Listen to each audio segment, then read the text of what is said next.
Daddy, wherever you are, remember me in whatever that you do, I love you. Kibao chake la Kidube. You know, in this society, kitu cha kwanza ningependa congratulate all the men when wanafanya all it takes to make sure that their families are comfortable. Beginning ama starting with my own dear father. Manze, popote ulipo my dad, I would like to say a happy Father's Day to you.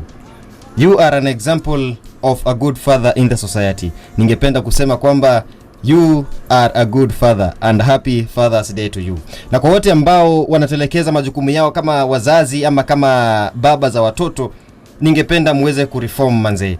This thing is bad. Families are suffering because of this mambo na ignorance. You are ignoring your families. Mnafanya mabibi zenu wanateseka, watoto wanateseka, mtoto anafukuziwa fees. Na wakati ambapo mtoto anafukuziwa fees, uko na pesa ya kwenda kulewa. Uko na pesa ya kwenda